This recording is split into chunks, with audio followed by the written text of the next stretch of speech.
नमस्कार बंधुरा कुकिंग मम चैनेले आपनादेर सबाइके स्वागत जानिए आजकेर रेसिपि शुरू करछि।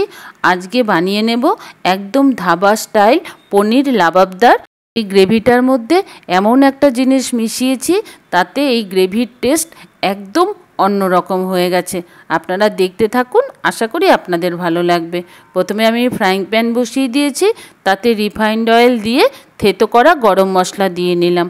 গরম মশলাটা একটু ভাজা ভাজা করে দুটো মিডিয়াম সাইজ পেঁয়াজ কেটে রেখেছিলাম সে দুটো দিয়ে দিলাম, সাথে দিয়ে দিলাম দুটো মিডিয়াম সাইজ টমেটো আর কয়েক টুকরো কাজু।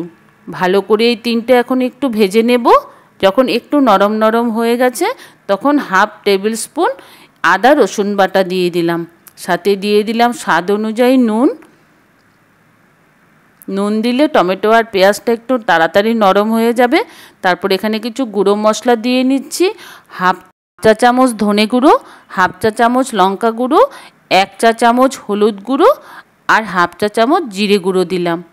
দিয়ে এই সব মশলাগুলো কিছুক্ষণ আগে তেলের মধ্যে শুকনো ভেজে নেব।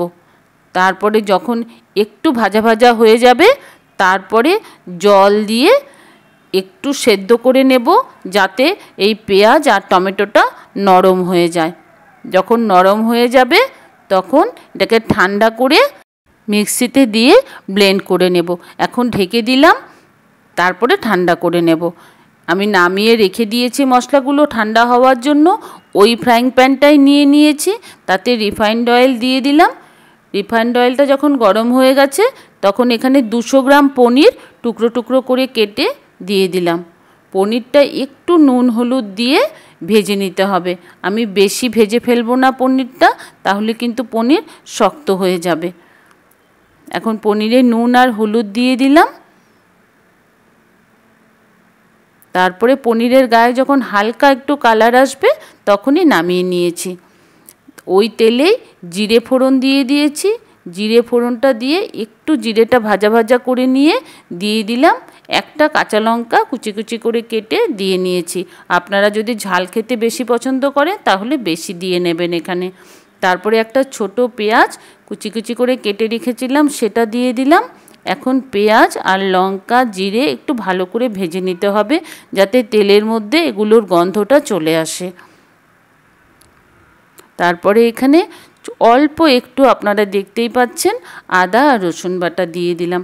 এটাও সেই গন্ধটার জন্যই দিলাম, যাতে ভালো একটা গন্ধ আসে গ্রেভিটার মধ্যে। তারপরে এখানে হাফ চা চামচ হলুদ গুঁড়ো, হাফ চা চামচ লঙ্কা গুঁড়ো, হাফ চা চামচ ধনে গুঁড়ো আর হাফ চা চামচ জিরে গুঁড়ো দিলাম। দিয়ে তেলের মধ্যেই মশলাগুলোকে ভেজে নেব, তাহলে গ্রেভির কালার খুব সুন্দর আসবে। একদম লো ফ্লেমে এই ভাজাটা ভাজতে হবে। তারপরে যে মশলাটা পেস্ট করে রেখে দিয়েছিলাম সেই মশলাটা এখানে দিয়ে দিলাম। এখন ভালো করে মিশিয়ে নিতে হবে। আর আমি মশলার এই যে মিক্সিটা ছিল এই মিক্সিটা ধুয়েই অল্প জল দিয়েছি, এখানে একদম অল্প জল দিয়েছি। তারপরে এখানে অল্প চিনি দিয়ে দিলাম। এটা পুরোপুরি অপশনাল, যদি ভালো লাগে তাহলে দেবেন, তবে আমি বলবো অল্প নিরামিষ তরকারিতে মিষ্টি দিলে খুব ভালো হয় টেস্টটা। তারপরে যখন মশলা থেকে তেল ছাড়তে শুরু করে দিয়েছে তারপরে এখানে আমি এটা হচ্ছে দুধের সর দিয়ে নিলাম। আপনাদের কাছে যদি দুধের সর না থাকে তাহলে এখানে ফ্রেশ ক্রিমও দিয়ে নেওয়া যায়, আর ফ্রেশ ক্রিমও না থাকলে এখানে অল্প হাফ কাপ মতো দুধ দিয়ে নিলেও হবে। তারপরে পনিরটা দিয়ে দিলাম।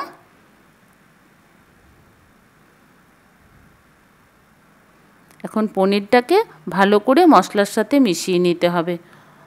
আর এখানে আমি দুটো পনির রেখে দিয়েছিলাম, সেই পনিরটা এখানে গ্রেট করে দিয়ে দিচ্ছি। এই পনিরটা যদি দিয়ে দেওয়া হয় তাহলে কিন্তু এই গ্রেভির টেস্ট অনেকটা বেড়ে যায়। ধাবাতে এভাবেই আমাদের পরিবেশন করা হয়। ভালো করে এখন মিশিয়ে দেব। আবারও বলছি, যদি গ্রেভিওয়ালা পনির খেতে পছন্দ করেন তাহলে এখানে আরেকটু জল দিয়ে নেবেন কিংবা দুধ দিয়ে নেবেন। তারপরে ভালো করে ঢাকা দিয়ে রেখে দিয়েছিলাম। পনিরটা একটু নরম হয়ে গেছে, তারপরে রোস্টেড কসুরি মেথি দিয়ে দিলাম। এখন নাড়িয়ে নিয়েই তৈরি হয়ে গেল একদম ধাবার মতো পনির লাবাবদার। এভাবে বানিয়ে খেয়ে দেখবেন, ভীষণ ভালো হয় খেতে। আমার ভিডিওটা যদি একটুও ভালো লেগে থাকে তাহলে একটা লাইক করে দেবেন, কমেন্ট করে আমাকে জানাবেন। খুব ভালো লাগে আপনাদের কমেন্ট পেলে। আর আমার চ্যানেলের নতুন বন্ধু হয়ে থাকলে আমার চ্যানেলটিকে সাবস্ক্রাইব করার অনুরোধ জানিয়ে আজকের ভিডিও শেষ করছি। ভালো থাকবেন, আবার আসবো নতুন কোনো রেসিপি নিয়ে। ধন্যবাদ।